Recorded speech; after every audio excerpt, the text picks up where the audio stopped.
నమస్కారం. ప్రేక్షకులందరికీ శుభోదయం. ఈనాటి శుభయోగం శీర్షికన బుధవారం సందర్భంగా మంత్రశాస్త్రపరంగా గణపతిని ఏ విధంగా పూజిస్తే సకల శుభాలను సిద్ధింపజేసుకోవచ్చో పరిశీలిద్దాం.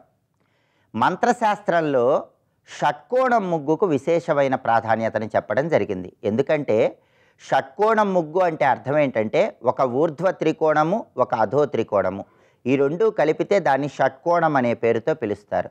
ఈ షట్కోణంలో శివశక్తుల సంయోగ శక్తి ఉంటుంది, లక్ష్మీనారాయణుల సంయోగ శక్తి ఉంటుంది. అందుకే ఎప్పుడైనా సరే ఒక ఊర్ధ్వ త్రికోణము, ఒక అధో త్రికోణము, ఈ రెండు కలిపి ఒక షట్కోణం ముగ్గు గీసి అక్కడ ఏదైనా విగ్రహాన్ని కానీ లేదా యంత్రాన్ని కానీ ప్రతిష్ఠించుకొని ఆరాధన చేసినట్లయితే శివశక్తుల సంయోగ శక్తి, లక్ష్మీనారాయణుల సంయోగ శక్తి ప్రచోదనం చేసుకొని సకల శుభాలను సిద్ధింపజేసుకోవచ్చు. సహజంగా సుబ్రహ్మణ్యేశ్వర స్వామికి షట్కోణానికి సంబంధం ఉంటుంది. అలాగే మంత్రశాస్త్రంలో గణపతికి షట్కోణానికి సంబంధం ఉన్నట్లుగా వర్ణించారు. ఎందుకంటే షట్కోణానికి ఉన్నటువంటి 6 బిందువులలో గణపతికి సంబంధించినటువంటి మోద, ప్రమోద, లంబోదర, శూర్పకర్ణ, గణనాథ, హేరంబ ఈ నామాలకు సంబంధించిన శక్తి దాగి ఉంటుంది. అందుకే ఎవరైనా గణపతి ఆరాధన చేసేవాళ్ళు పూజా మందిరంలో పూజాపీఠం మీద బియ్యపిండితో ఒక షట్కోణం ముగ్గు వేసి ఆ షట్కోణం ముగ్గు మధ్యలో ఎర్రచందనంతో కానీ కుంకుమతో కానీ గమ్ అనే గణపతి బీజాక్షరం రాసి గణపతికి సంబంధించినటువంటి నామజపం చేసినట్లయితే గణపతి సంపూర్ణమైన అనుగ్రహానికి సులభంగా పాత్రలు కావచ్చు. ఇది మంత్రశాస్త్రపరంగా చెప్పినటువంటి గణపతి ఆరాధనగా గుర్తించాలి. అలాగే మంత్రశాస్త్రంలో గణపతికి సంబంధించి అనేక మంత్రాలు చెప్పడం జరిగింది. పురాణాల పరంగా బ్రహ్మదేవుడు సృష్టి కార్యం చేసేటప్పుడు సృష్టి కార్యంలో విఘ్నాలు ఎక్కువగా వస్తున్నప్పుడు విష్ణుమూర్తి ఆజ్ఞ ప్రకారం వక్రతుండాయ హుం అనే గణపతి మంత్రాన్ని జపించాడని, ఆ మంత్ర ప్రభావం వల్ల బ్రహ్మదేవుడు విఘ్నాలన్నీ తొలగింపజేసుకొని సృష్టి కార్యక్రమం దిగ్విజయంగా పూర్తి చేశాడని పురాణాల్లో చెప్పడం జరిగింది. కాబట్టి ఎవరైనా విఘ్నాలు ఆటంకాలు ఎక్కువగా వస్తున్న వాళ్ళు వక్రతుండాయ హుం అనే గణపతి షడక్షర మంత్రాన్ని జపించుకుంటే ఆ విఘ్నాల నుంచి సులభంగా బయటపడి కార్యసిద్ధిని పొందవచ్చు. అలాగే కుమారస్వామి తారకాసురుడు అనేటటువంటి రాక్షసుడిని సంహారం చేస్తున్న తరుణంలో దేవేంద్రుడు అనేక రాక్షసులతో యుద్ధం చేస్తున్నప్పుడు ఆ రాక్షసుల మీద విజయం సాధించేటటువంటి తరుణంలో వచ్చే ఆటంకాలను తొలగింపజేసుకోవటానికి గణపతికి సంబంధించిన గం క్షిప్రప్రసాదనాయ నమః అనే మంత్రాన్ని జపించారని మంత్రశాస్త్రంలో చెప్పారు. కాబట్టి శత్రువుల మీద విజయం సాధించటానికి, శత్రువులను సైతం మిత్రులుగా మార్చుకోవటానికి, మనోభీష్టాలు అతి త్వరగా నెరవేర్చుకోవటానికి గం క్షిప్రప్రసాదనాయ నమః అనే గణపతి మంత్రం విశేషంగా సహకరిస్తుంది. ఇలా గణపతికి మంత్రశాస్త్రానికి ఉన్నటువంటి అవినాభావ సంబంధం తెలుసుకుంటూ షట్కోణం ముగ్గు వేసి గమ్ అనే అక్షరాన్ని ఆ షట్కోణం మధ్యలో ఎర్రచందనంతో కానీ కుంకుమతో కానీ రాసి గణపతి మంత్రజపం చేయటం ద్వారా, గణపతి మంత్రానుష్ఠానం చేయటం ద్వారా గణపతి సంపూర్ణమైన అనుగ్రహానికి పాత్రులై త్వరగా కార్యసిద్ధిని పొందవచ్చు. రేపటి శుభయోగం శీర్షికన గురువారం సందర్భంగా దక్షిణామూర్తి స్తోత్రంలో ఉన్నటువంటి అంతరార్థం ఏంటో, దక్షిణామూర్తి స్తోత్రాన్ని పఠిస్తే ఎలాంటి విశేషమైన శుభ ఫలితాలు కలుగుతాయో పరిశీలిద్దాం. నమస్కారం.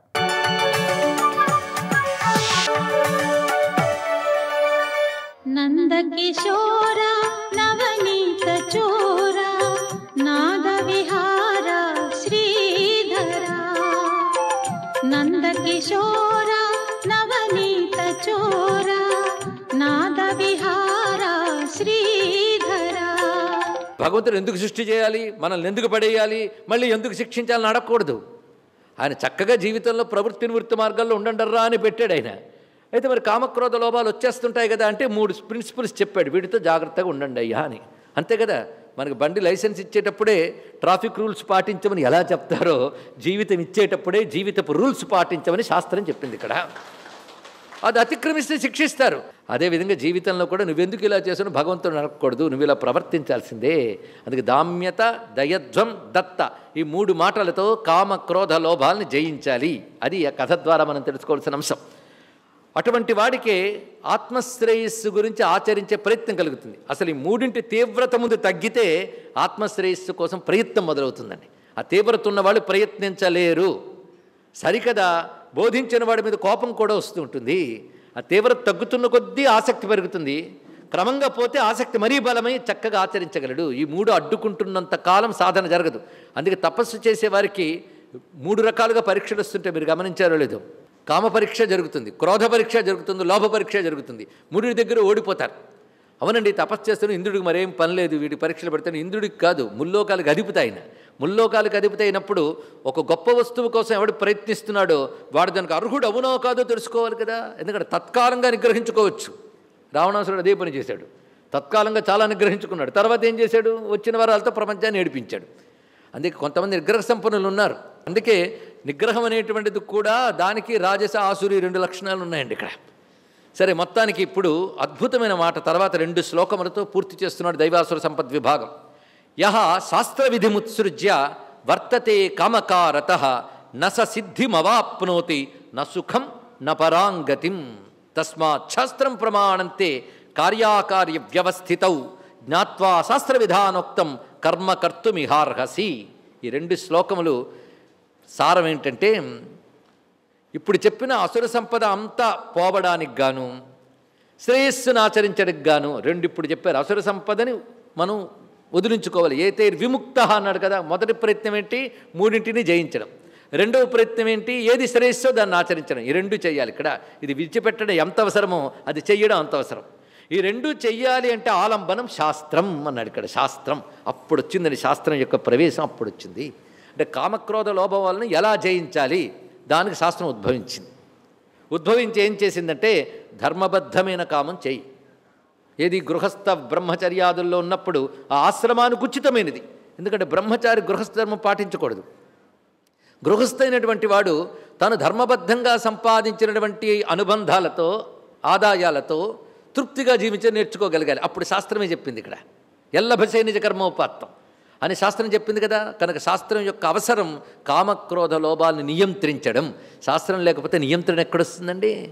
మనం ఫ్యాన్ పెట్టక రెగ్యులేటర్ పెట్టుకుంటాం. అదేవిధంగా జీవితం అనే ఫ్యాన్కి ధర్మం అనే రెగ్యులేటర్ చాలా అవసరం ఇక్కడ.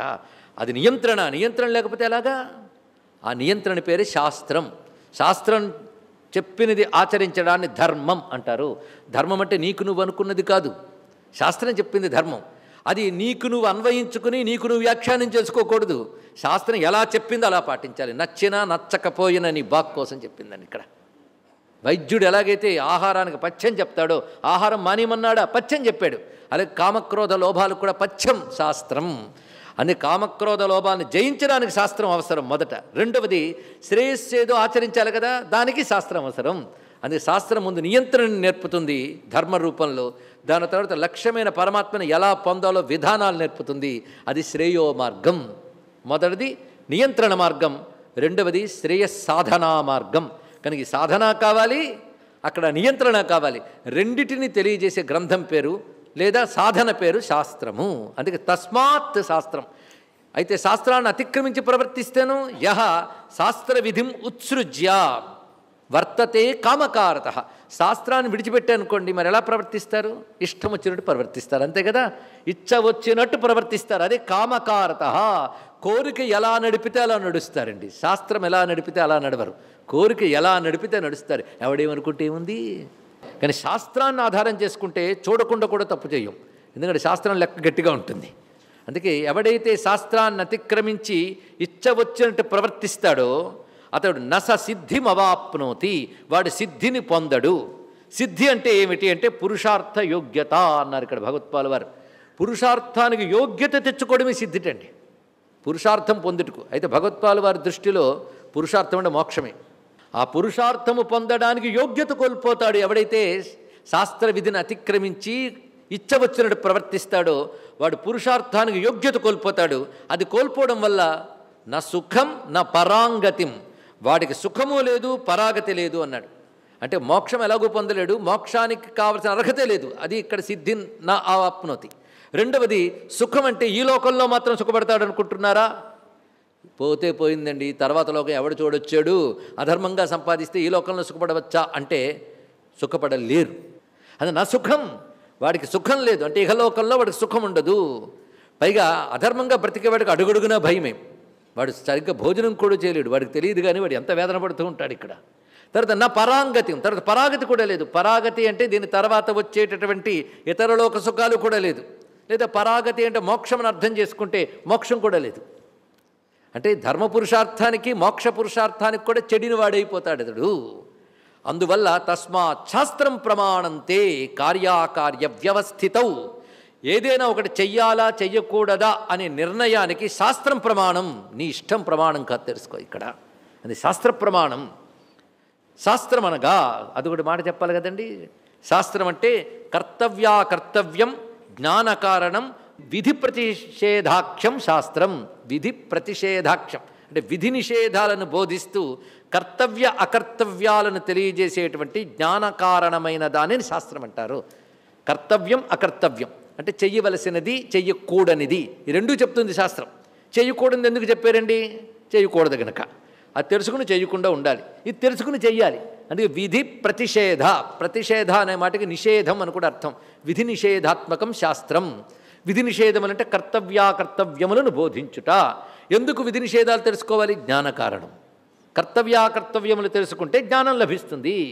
అది ఇచ్చేదేదో దాన్ని శాస్త్రం అంటారు. అయితే శాస్త్రం అంటే ఏది? ఇది ఒకటి తెలియాలి కదా. ఎన్నిటికీ శాస్త్రం. నాస్తిక శాస్త్రం కూడా ఉంది, వాడు కూడా శాస్త్రం అనే పేరు పెట్టాడు. కానీ శాస్త్రం అనే మాట ఎక్కడి నుంచి వచ్చిందో అదే ప్రమాణం తీసుకోవాలి. శాస్త్రం అనే మాట పుట్టింది వేదం నుంచి అండి. భగవంతుని యొక్క ఉద్దేశంలో అంటే కృష్ణ పరమాత్మ యొక్క ఉద్దేశంలో శాస్త్రం అంటే వేదం.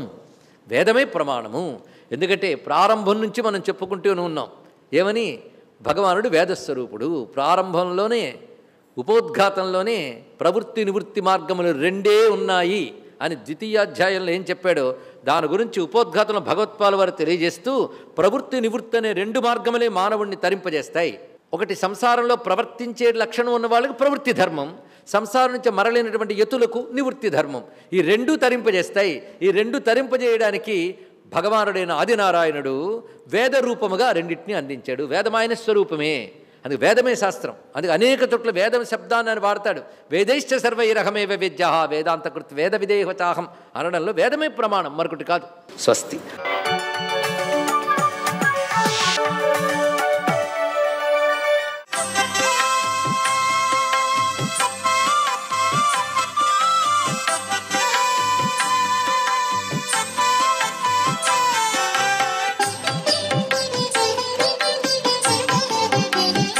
ఓం నమో నారాయణాయ. ఓం నమః శివాయ. శ్రీమాత్రే నమః. బుధాదిత్య యోగం సిద్ధింపజేసుకోవడానికి రైతన్నలందరూ కూడాను ప్రతినిత్యం కూడాను కొలవవలసినటువంటి దేవతా స్వరూపం విఘ్నేశ్వర స్వామి. అందుకనే పంటలు బాగా పండిన తర్వాత కూడాను వినాయక చవితి నాడు కూడాను ఆ స్వామివారి విగ్రహాన్ని పండిన పంటలపైన ఉంచి, అంటే ఆ యొక్క ధాన్యం మీద ఉంచి ధాన్య గణపతిగా అర్చన చేసేటువంటి సాంప్రదాయ లక్షణం మనకు కనిపిస్తుంది. ఎందుచేత అంటే ఎలుకలు పండించినటువంటి పంటను నాశనం చేయకుండా రక్షించే శక్తి కేవలం ఎలుక వాహనకుడు అయినటువంటి విఘ్నేశ్వరుని యొక్క చేతిలోనే ఉంటుంది. కాబట్టి ధాన్య గణపతిగా రైతులందరూ కూడాను స్వామిని అర్చించే విధి విధానం ఉంది.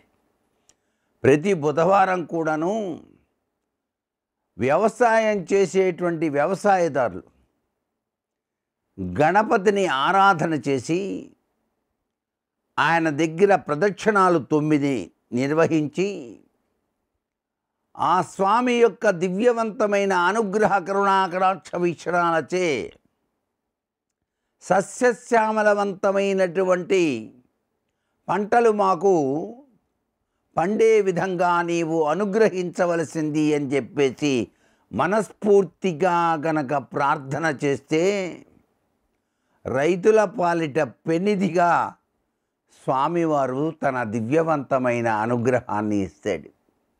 అలాగే విద్యార్థుల పాలిటి విద్యా గణపతిగా ఆ స్వామి అనుగ్రహాన్ని ప్రసాదించాలి అనుకున్నప్పుడు విద్యార్థులు ఆ స్వామికి సంబంధించినటువంటి గం గణపతయే నమః అనేటువంటి మంత్రాన్ని మనసు నిండా నింపుకొని గణేశ నీ అనుగ్రహాన్ని ప్రసాదించు స్వామి అని మనస్ఫూర్తిగా గణేశుని గరికతో గనక పూజ చేసినట్లయితే విద్యార్థుల పాలిట విద్యా గణపతిగా స్వామివారు తన దివ్యవంతమైన అనుగ్రహాన్ని ప్రసాదిస్తాడు.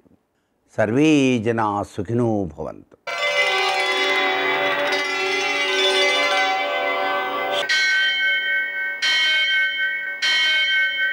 సహస్రశీరుషం దేవం విశ్వాక్షం విశ్వశంభువం విశ్వం నారాయణం దేవమక్షరం పరమం పదం విశ్వతః పరమాం నిత్యం విశ్వం నారాయణగుం హరిం విశ్వమేవేదం పురుషస్తద్విశ్వముపజీవతి పతిం విశ్వస్యాత్మేశ్వరగుం శాశ్వతగుం శివమచ్యుతం నారాయణం మహాజ్ఞేయం విశ్వాత్మానం పరాయణం.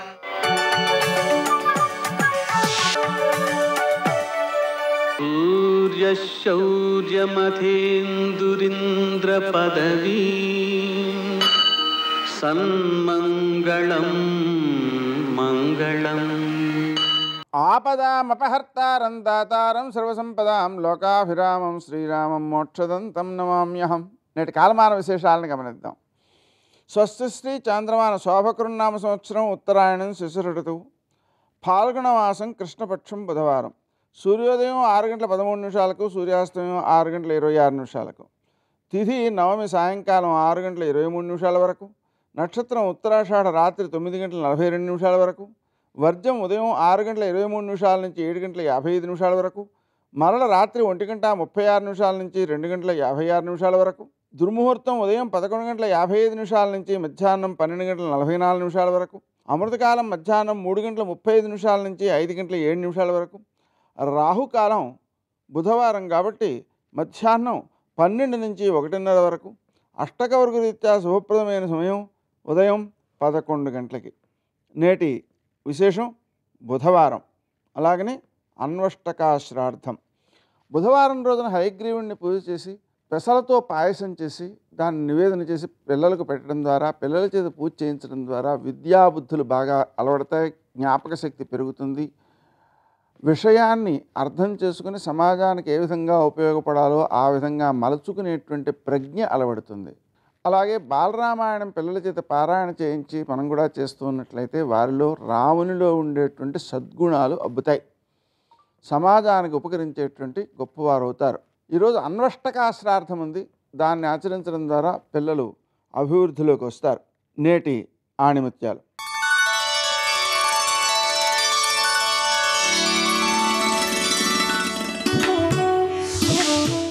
జీవితంలో మనకు కావాల్సిన 2 అత్యంత శక్తివంతమైన ఆయుధాలు సహనం మరియు సంయమనం.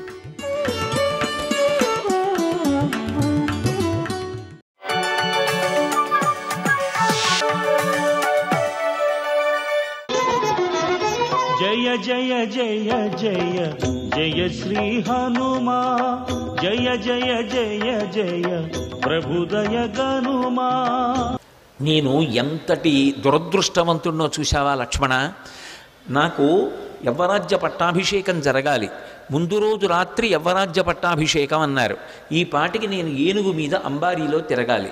అటువంటిది ఇవాళ రాత్రి యవ్వరాజ్య పట్టాభిషేకం అనుకున్నది మరునాటు పొద్దున్న అభిషేక సమయానికి తప్పిపోయింది. రాజ్యాద్భ్రంశో, రాజ్యం పోయింది.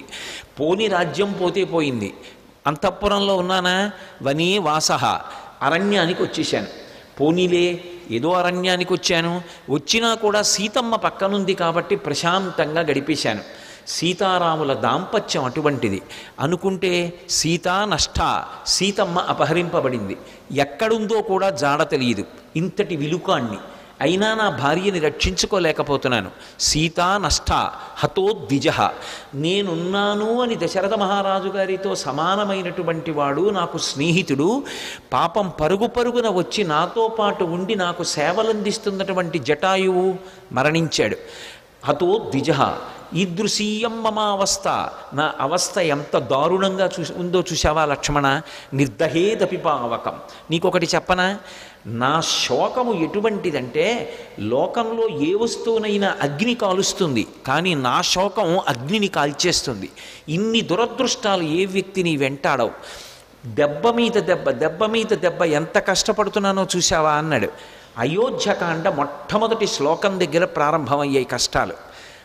బాలకాండ చిట్ట చివరి శ్లోకం వరకు సంతోషం.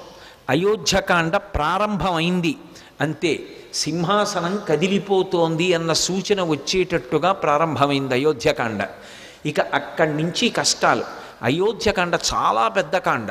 అయోధ్యకాండలో ఎన్ని కష్టాలు, అరణ్యకాండ ఎన్ని కష్టాలు, కిష్కింధకాండ ఎన్ని కష్టాలు. సుందరకాండ ప్రారంభం అవ్వాలి. కిష్కింధకాండ చివరి దగ్గరికి వచ్చేటప్పటికే అందరి కష్టాలు తొలగిపోతున్నాయి అనడానికి కావలసినటువంటి శుభవార్తతో కిష్కింధకాండ చివర ప్రారంభమై సుందరకాండ మొదలు ప్రారంభమైంది. రాముడికి ఉపశాంతి, సీతమ్మకి ఉపశాంతి, వానరులకు ఉపశాంతి, హనుమ కార్యసాధన చేస్తున్నారు. మహానుభావుడైనటువంటి హనుమకి శాప విమోచనమైంది. అందుకే అయోధ్యకాండ దగ్గర నుంచి కిష్కింధకాండ చివరి వరకు కష్టాలు పడినటువంటి వాళ్ళందరి కష్టాలు తొలగిపోవడం అనేటటువంటిది ప్రారంభమైన కాండ సుందరకాండ. కాబట్టి సుందరకాండ విన్నంత మాత్రం చేత ఎవరికి ఎన్ని కష్టాలున్నా కష్టాలు తొలగిపోయి ప్రశాంతతని పొందుతారని, సంతోషాన్ని పొందుతారని. అది ఎంతటి శక్తివంతమైనది అంటే సుందరకాండ విన్నంత మాత్రం చేత తరువుకొస్తున్నటువంటి అపమృత్యువు తొలగిపోతుంది అని. అంత శక్తివంతం సుందరకాండ. అందుకే సుందరకాండ అంటే బ్రహ్మాస్త్రంగానే భావిస్తారు పెద్దలు. అంత గొప్ప కాండ. అందుకే సుందరే సుందరం మంత్రం, సుందరే కిన్న సుందరం. అసలు సుందరకాండలో సౌందర్యం కానిదేముంది? సుందరకాండం ఆశాంతము సౌందర్యము.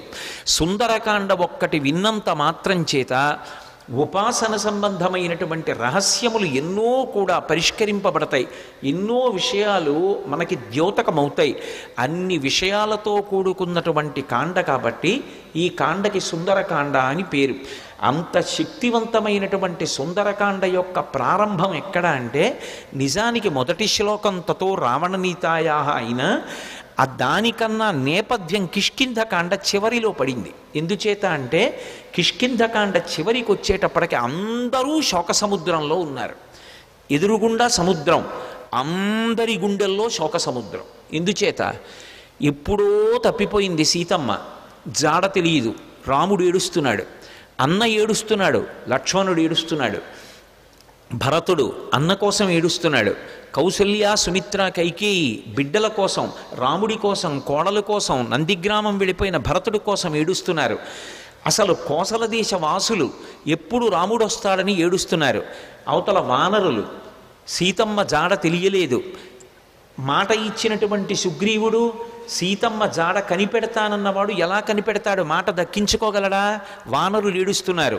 సుగ్రీవుడు నా మాట నిలబడుతుందా? సీతమ్మ యొక్క జాడ కనిపెట్టి తేగలిగిన వాడు ఉన్నాడా? హనుమ కార్యం సాధించగలరన్న నమ్మకం ఉంది, కానీ అది జరిగే వరకు ఉద్విగ్నతతో ఉన్నాడు. అందరి హృదయాలు కూడా అత్యంత ఉద్విగ్నతతో కూడుకున్నటువంటి సందర్భంలో ఉన్నాయి. దక్షిణ దిక్కుకు వెళ్ళినటువంటి అంగదుడి నాయకత్వంలో వెళ్ళినటువంటి వానర సమూహంలో హనుమ సభ్యులు. కానీ ఆ వెళ్ళినటువంటి బృందం ఒక పెద్ద బిలంలో చిక్కుపడిపోయింది. ఆ చిక్కుపడిపోయినటువంటి కారణం చేత సుగ్రీవుడిచ్చినటువంటి కాలం దాటిపోయింది.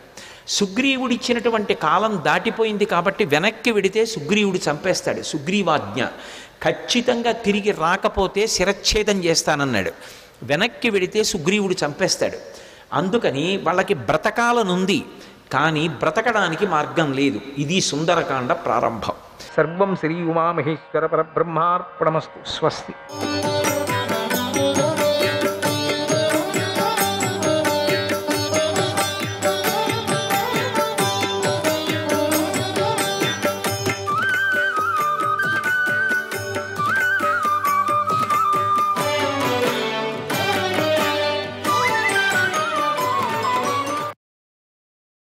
కర్ణుడి చేత బాధింపబడిన నకులుడు దుఃఖంతో కుండలో ఉన్న పాములాగా నిట్టూర్పులు విడుస్తూ ధర్మరాజు రథాన్ని ఎక్కాడు.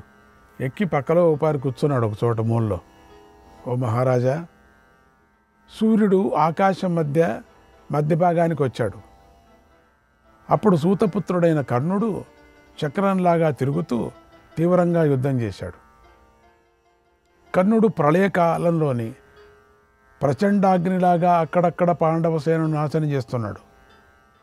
ఆ సమయంలో క్షత్రియులు కర్ణుడికి దూరంగా వెళ్ళారు.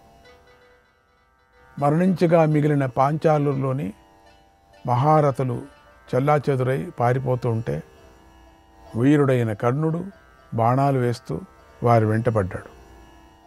అప్పుడు కవచాలు ధ్వజాలు ధ్వంసమైన వారిని కర్ణుడు మిట్ట మధ్యాహ్నం నడినెత్తి మీదకి వచ్చిన మార్తాండుడిలాగా బాగా బాధించాడు. తర్వాత శకునికి సుతసోముడికి మధ్య భీకర యుద్ధం జరిగింది. ఓ మహారాజా, అడవిలో సింహాన్ని శరభమృగం అడ్డగించినట్లుగా యుద్ధంలో దృష్టద్యుమ్నుడిని కృపాచార్యుడు అడ్డగించాడు. అప్పుడు దృష్టద్యుమ్నుడు ఒక్క అడుగు కూడా ముందుకు వేయలేకపోయాడు. అప్పుడు వారిని చూసి సకల ప్రాణులు ఎంతో భయపడ్డాయి. కృపుడు దృష్టద్యుమ్నుడి తగిలేలాగా బాణాలు ప్రయోగించి ఎంతో బాధించాడు. అప్పుడు దృష్టద్యుమ్నుడు తన సారథితో అర్జునుడు ఉన్న చోటుకి వెళ్ళు, సారథి ఇవాళ అర్జునుడిని కానీ భీముణ్ణి కానీ చేరితేనే నాకు క్షేమం కలుగుతుంది అని నమ్మకం కలుగుతుంది అని అన్నాడు. అప్పుడు సారథి భీముడు నీ సైనికులతో యుద్ధం చేస్తున్న చోటుకి దృష్టద్యుమ్నుడి రథాన్ని తీసుకొని వెళ్ళాడు. దృష్టద్యుమ్నుడి రథం త్వరగా పోవటాన్ని చూసి కృపుడు 100 కొద్ది బాణాలు ప్రయోగిస్తూ అతడు వెంటబడ్డాడు. శత్రువులను అణచివేసే కృపుడు మాటిమాటికి శంఖం పూరించాడు. ఇంద్రుడు సముచన భయపెట్టినట్లుగా దృష్టద్యుమ్నుడు ఎంతో భయపడ్డాడు దృష్టద్యుమ్నుడిని. మరోవైపు శిఖండిని కృతవర్మ అడ్డగించాడు. కృతవర్మ మాటిమాటికి నవ్వుతూ శిఖండిని గాయపరిచాడు. కృతవర్మ చేతిలో శిఖండి ఓడిపోయాడు. నీవారు బాగా బాధిస్తూ ఉంటే పాండవ సేనంతా పారిపోయింది అన్నాడు సంజయుడు. శ్రీకృష్ణాయ పరమాత్మమే నమః.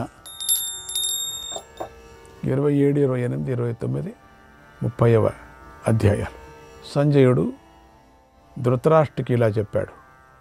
ఓ మహారాజా, యుద్ధంలో అర్జునుడు నీ సైన్యాన్ని వాయువు తీవ్రంగా వీచి దూది కుప్పను దూరంగా ఎగరగొట్టినట్టుగా ధ్వంసం చేశాడు. ఆ అర్జునుణ్ణి కౌరవులతో కూడి త్రిగర్తులు, శుభులు, సాల్వులు, సంసప్తకులు, గోపాలురు నారాయణ బలం ఎదుర్కొన్నారు. సత్యసేనుడు, చంద్రదేవుడు, మిత్రదేవుడు, శృతంజయుడు, సౌశ్రుతి, చిత్రసేనుడు, మిత్రవర్మ అనేటువంటి 7 నానాశస్త్ర విశారదులు, గొప్ప ధనుర్ధారులు వీరు చుట్టూ ఉండగా త్రిగర్తరాజు అయినటువంటి సుశర్మ యుద్ధభూమిలో నిలబడి అర్జునుడిని ఎదిరించారు. అందరూ ఒక్కసారిగా బాణాలను ప్రయోగిస్తూ అర్జునుడిపైకి దాడి చేశారు. లక్షల కొద్ది యోధులు అర్జునుడిని ఎదుర్కొని నశించారు. అర్జునుడి మీద సత్యసేనుడు 3 బాణాలను, మిత్రదేవుడు 63 బాణాలను ప్రయోగించాడు. చంద్రసేనుడు 7 బాణాలను, మిత్రవర్మ 73 బాణాలను, శౌశ్రుతి 7 బాణాలను ప్రయోగించాడు. శృతంజయుడు 20 బాణాలను, సుశర్మ 9 బాణాలను ప్రయోగించాడు. ఇంకా అనేక మంది రాజులు అర్జునుడిని గాయపరిచారు. అప్పుడు అర్జునుడు సౌశ్రుతిని 7 బాణాలతో, సత్యసేనుణ్ణి 3 బాణాలతో, శృతంజయుణ్ణి 20 బాణాలతో కొట్టాడు. చంద్రదేవుణ్ణి 8 బాణాలతో, మిత్రదేవుణ్ణి 100 బాణాలతో, శృతసేనుణ్ణి 3 బాణాలతో, మిత్రవర్మను 9 బాణాలతో, సుశర్మను 8 బాణాలతో కొట్టాడు. తర్వాత అర్జునుడు శత్రుంజయుణ్ణి పదునైన బాణాలతో వధించాడు. తలపాగాతో ఉన్న సౌశ్రుతి శిరస్సును శరీరం నుండి ఎరగగొట్టేశాడు. మరింత వేగంగా బాణాలను ప్రయోగించి చంద్రసేనుని చంపేశాడు. అలాగే విజయం కోసం ప్రయత్నం చేసే ఇతర మహారథుల్లో ఒక్కొక్కడిని 5 బాణాలతో కొట్టి అడ్డగించాడు. అప్పుడు సత్యసేనుడు బాగా కోపించి శ్రీకృష్ణుడిపైకి ఒక తోమరాన్ని ప్రయోగించాడు. పెద్దగా సింహనాదం చేశాడు. ఇది ఇనుముతో తయారైంది, బంగారు పిడి కలిగి ఉంది. అది మాధవుడి కుడిభుజాన్ని తాకి గాయం చేసి నేల మీద పడింది. తోమరం గాఢంగా తగలటం వల్ల శ్రీకృష్ణుడి చేతిలోనే చర్నాకోల పగ్గాలు జారిపోయాయి.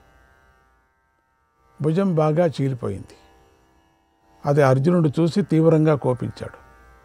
కృష్ణుడితో ఇలా అన్నాడు, ఓ మహాబాహు ప్రభు శ్రీకృష్ణ, రథాన్ని సత్యసేనుడి వైపుకు పోనివ్వు, అతడిని యమలోకానికి పంపిస్తానన్నాడు. శ్రీకృష్ణుడు మరొక చర్నాకోల తీసుకొని గుర్రాల పగ్గాలను పట్టుకొని రథాన్ని సత్యసేనుడి వైపుకు తీసుకొని వెళ్ళాడు ఒకే చేత్తోనే. అప్పుడు అర్జునుడు పదునైన బాణాలను సత్యసేనుడి మీద ప్రయోగించాడు. వాటిని సత్యసేనుడు అడ్డగించాడు. తర్వాత అర్జునుడు వేగంగా మరిన్ని పదునైన బాణాలతో సత్యసేనుడి శిరస్సును ఖండించాడు. అంత కోపం ఉండింది. మిత్రవర్మను పదునైన బాణాలతో వధించాడు.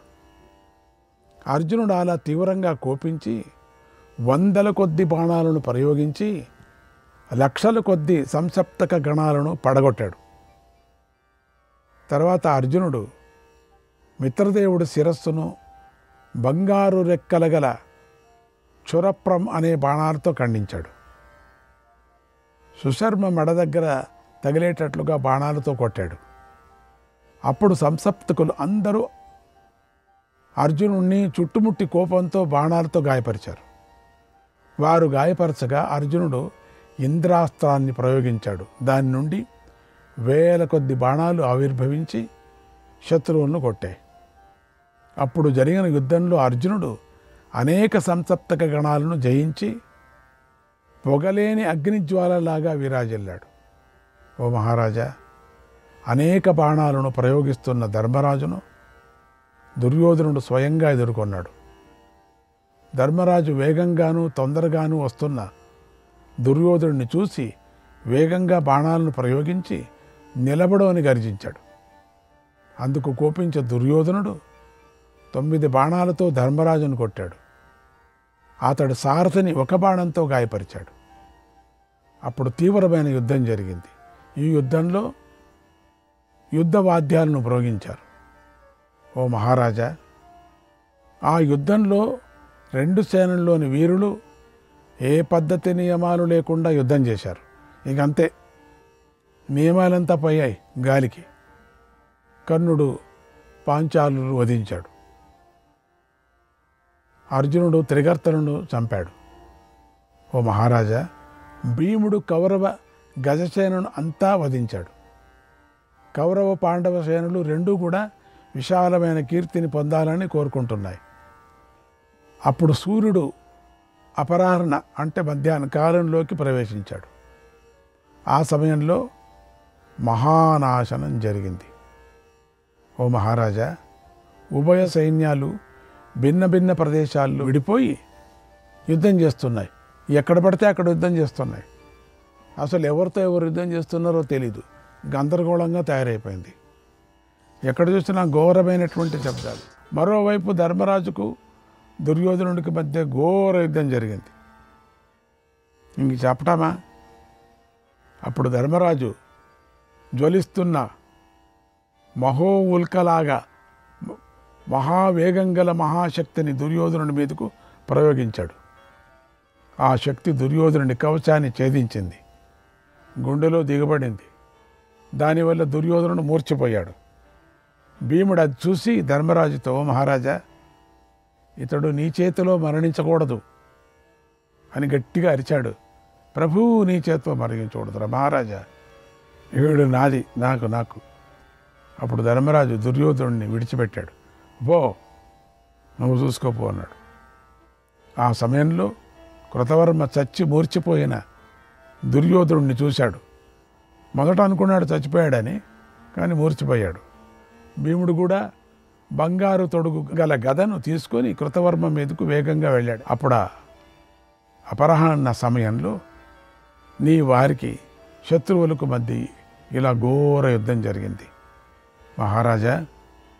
తర్వాత శ్రీకృష్ణార్జునులు అపరాహ్న కాల విధులను యథావిధిగా ఆచరించారు. శాస్త్రోక్తంగా శివుణ్ణి పూజించారు. శత్రువులను వధించాలని నిశ్చయం చేసుకున్నారు. ఉండిన చోటనే శాస్త్రోక్తంగా అక్కడికక్కడికే వాళ్ళు ఉపాసన చేసుకున్నారు. నీ సైన్యాన్ని ఎదిరించారు. ఆ సమయంలో కర్ణుడు ఎంతగానో కోపించున్నాడు. కర్ణుడి అస్త్రాలతో పాండవ సేన మరణించసాగింది. కర్ణుడు కూడా సామాన్యుడు కాదు. అస్త్రాలను కోల్పోయింది పూర్తిగా. దాదాపు వెనక్కి తిరిగింది. అప్పుడు కర్ణుడు నవ్వుతూ కర్ణుడి అస్త్రాలను తన అస్త్రాలతో నాశనం చేశాడు. బాణాలతో ఆకాశాన్ని భూమిని దిక్కులను కప్పేశాడు. అప్పుడు సరిగ్గా సూర్యుడు అస్తమించాడు. ఓ మహారాజా, చీకటి వల్ల ఎక్కువగా క్రుమ్ముకున్నటువంటి దుమ్ము వల్ల మేము మంచి వస్తువులను కానీ చెడుదాన్ని చూడలేదు. మహాధనుర్ధారులు రాత్రి యుద్ధం చేయటానికి భయపడ్డారు. యోధులతో కలిసి యుద్ధాన్ని విరమించి శిబిరాలకు వెళ్ళారు. మధ్యాహ్నం నుంచి సాయంత్రం వరకు జరిగింది, అయిపోయింది. కౌరవ సేనలు వెనక్కు తిరిగి శిబిరాలకు వెళ్ళాయి. అంతలో సూర్యాస్త సమయం అయిపోయింది. కనపడలేదు కాబట్టి చేయలేదు, లేకపోతే చేసేవాళ్లే. పాండవ సేనలు విజయాన్ని పొందాయి. ఎంతగానో సంతోషిస్తూ వారు యుద్ధవాద్యాలను మ్రోగించారు, సింహనాదాలు చేశారు, శత్రువులను అపహాస్యం చేశారు. శ్రీకృష్ణార్జునులను మెచ్చుకున్నారు. ఎంతో ఆనందిస్తూ తమ తమ శిబిరాలకు బయలుదేరారు. పాండవ వీరులు యుద్ధాన్ని విరమించగా సమస్త సైనికులు, రాజులు పాండవులకు ఆశీస్సులనిచ్చారు. అప్పుడు వారు సంతోషిస్తూ తమ శిబిరాలకు వెళ్ళి రాత్రిని సుఖంగా గడిపారు. అప్పుడు యుద్ధభూమి రుద్రుడి క్రీడాస్థలమైన శ్మశానంలాగా ఉంది. అక్కడికి రాక్షసులు, పిశాచాలు, క్రూర మృగాలు గుంపులు గుంపులుగా వచ్చి చేరాయి. వాటితో రణభూమి పూర్తిగా నిండిపోయింది అన్నాడు సంజయుడు. శ్రీకృష్ణాయ పరమాత్మనే నమః. 31వ అధ్యాయం. ధృతరాష్ట్రుడు సంజయుణ్ణి ఇలా అడిగాడు, ఓ సంజయ, అర్జునుడు మనవారిని అందరినీ ఇష్టానుసారంగా సంహరించాడని తెలిసింది. యుద్ధభూమిలో ఆయుధాన్ని పట్టుకున్న అతడి చేతి నుండి యముడు కూడా తప్పించుకోలేడు. అర్జునుడు ఒక్కడే సుభద్రాహరణం చేశాడు.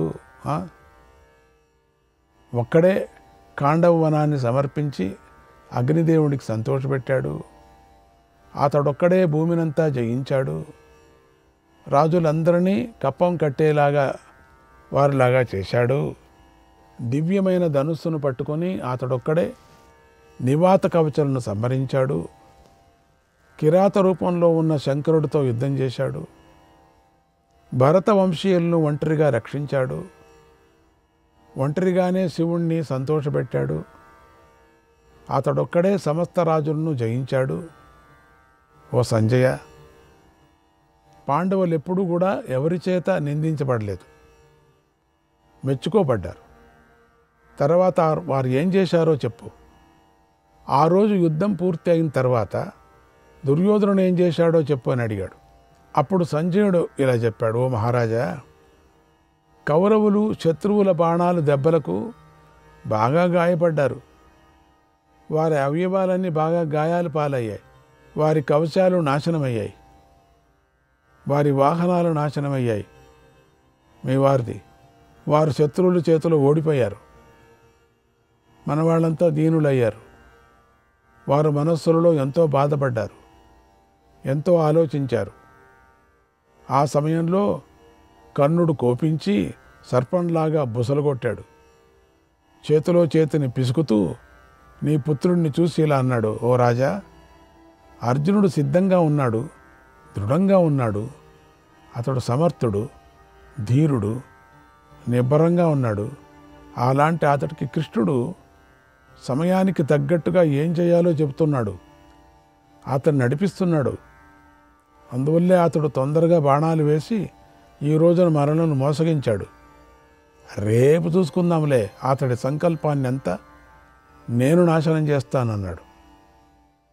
రాజులందరూ తమ తమ శిబిరాలకు వెళ్ళారు. ఎందుకో దుర్యోధనుడికి మాత్రం కొంచెం కష్టంగా ఉంది. కౌరవులు ఆ రాత్రి నిద్రించి ఎంతో సంతోషంతో మళ్ళీ యుద్ధానికి బయలుదేరారు. మళ్ళీ పొద్దున అయ్యే లోపల షురు అయిపోయారు. అప్పుడు ధర్మరాజు బృహస్పతి శుక్రుల ఆలోచన ప్రకారంగా దుర్జయమైన వ్యూహాన్ని పన్నాడు. దాన్ని కౌరవులు చూశారు. అప్పుడు దుర్యోధనుడు కర్ణుడు తలుచుకున్నాడు. కర్ణుడు యుద్ధంలో ఇంద్రుడితో సమానమైనవాడు, మహావీరుడు. బలంలో మరుద్గణాలతో సమానమైనవాడు, పరాక్రమంలో కార్తవీరుడితో సమానమైనవాడు, ప్రతీకారంలో చేయటంలో సమర్థుడు. ఆ కర్ణుడి మీదకు దుర్యోధనుని మనస్సు మళ్ళింది. సూతపుత్రం మహేశ్వాసం బంధుమాత్యాయి కేష్వివ. సంకట స్థితిలో ఉన్నప్పుడు మనస్సు బంధువుల మీదకు మళ్ళుతుంది కదా, నిలుస్తుంది కదా. అలాగే దుర్యోధనుడి యొక్క మనస్సు కర్ణుడి మీదకి, సకల సైన్యాల మీదకి మళ్ళింది. అంతే, అంతు చచ్చిపారాడు కొంచెం. ఓ మహారాజా, పూర్వం నువ్వు జూదము మొదలైనవే ధర్మంగా భావించావు కదా, వాటినే సమ్మతించావు కదా. ఒక్కసారి నువ్వేం చేశావు గుర్తు చేసుకో, వేటిని అంగీకరించావో కూడా జ్ఞాపకం చేసుకో. అతిక్రాంతం హి యత్ కార్యం, అతిక్రాంతం హి యత్ కార్యం పశ్చాచ్చింతయతే నరః, పశ్చాచ్చింతయతే నరః తచ్చాస్య న భవేత్ కార్యం చింతయా చ వినశ్యతి, చింతయా చ వినశ్యతి. మానవుడు అయిపోయిన దాన్ని గురించి తర్వాత చింతిస్తాడు, చింతతో తాను నశిస్తాడు. పాండవుల రాజ్యం అపహరించడం అనే పనిలో లాభం ఉండదని నీకు తెలుసు కదా. పాండవుల రాజ్యం అపహరించావే, దొంగతనం చేశావే, మోసగించావే, అది బాగుంటుందే? తెలిసి కూడా ఇది ఉచితమా, అనుచితమా, మంచిదే, చెడ్డదా అని అప్పుడు నువ్వు ఆలోచించలేదు. మన మధ్య యుద్ధం వద్దు అని పాండవులు చాలాసార్లు అనేక విధాలుగా మొత్తుకున్నారు, చెప్పారు. కానీ నువ్వు ఆ మాటలను పుత్రమోహం వల్ల వినలేదు. నీ కారణంగానే ఇలా ఘోరమైన నరసంహారం జరుగుతోంది. అదంతా గత విషయమయ్యా. ఇక దానికై దుఃఖించకు. ఎందుకు దుఃఖిస్తావు? వదిలేసాయి. జరిగిన యుద్ధం వృత్తాంతాన్ని చెబుతున్నాను విను. తెల్లవారింది. తర్వాత కర్ణుడు దుర్యోధనుడు వద్దకొచ్చి ఇలా అన్నాడు, ఓ మహారాజా, ఈ రోజున నేను అర్జునుడితో యుద్ధం చేస్తాను. నేను అతడిని అంతం చేస్తాను, లేదా అతడే నన్ను అంతం చేస్తాడు. రాజా, నాకు అర్జునుడికి అనేకమైన పనులు రావటం వల్ల ఇంతవరకు మాకు యుద్ధభూమిలో ద్వంద్వ యుద్ధం జరగలేదు. ఆయన వచ్చే లోపల ఇంకొక ఆయనకు పని పడేది, నాకేదో పని పడేది. ఇద్దరు ఎదురు బదులు అయ్యాము కానీ కొట్టుకోలేదు.